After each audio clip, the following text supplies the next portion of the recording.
Praise the lord. యేసుక్రీస్తు యొక్క పరిశుద్ధ నామమును బట్టి మీ అందరికీ వందనాలు. ప్రభువైన యేసుక్రీస్తు ఆయన భయంకరుడైన దేవుడు.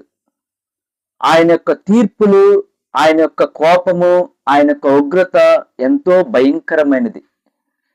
దేవుడు తీర్పు తీర్చువాడు.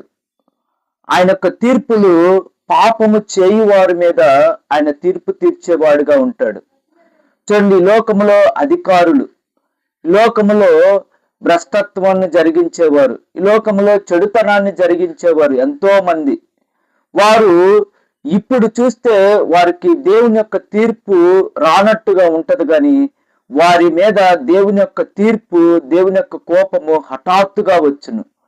వారు నాశనం అవుదురు. చూడండి, దేవుడు తీర్పు తీర్చువాడు. మనం పాపము చేయుటను బట్టి మన నిమిత్తము, మన కోసము ప్రభువైన యేసుక్రీస్తు ఈ లోకములో మానవుడిగా జన్మించాడు. దేవుడు యేసుక్రీస్తును మన నిమిత్తము శిక్షించాడు.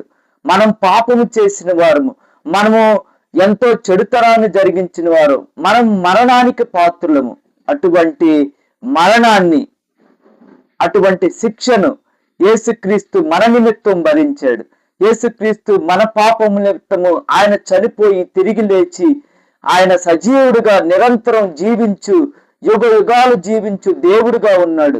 కాబట్టి నా పాపములను, నా తప్పులను ప్రభువైన యేసుక్రీస్తు దగ్గర ఒప్పుకొని, ప్రభువా నన్ను క్షమించయ్యా, నీవు కార్చిన పరిశుద్ధమైన రక్తంతో నన్ను కడిగి పవిత్రపరచు, నీ యొక్క రాజ్యములో నేను ఉండునట్లు, నేను పాపమును జయించినట్లు నాకు కృపణీయ్యా అని చిన్న ప్రార్థన హృదయంలో చేయగలిగితే ఆ భయంకరమైన తీర్పు నుండి, భయంకరమైన కోపము నుండి తప్పించబడి యేసుక్రీస్తు రాజ్యములో నీవు నేను ఉండగలనట్లు పరిశుద్ధాత్మ దేవుడు మనల్ని సిద్ధపరచునుగాక.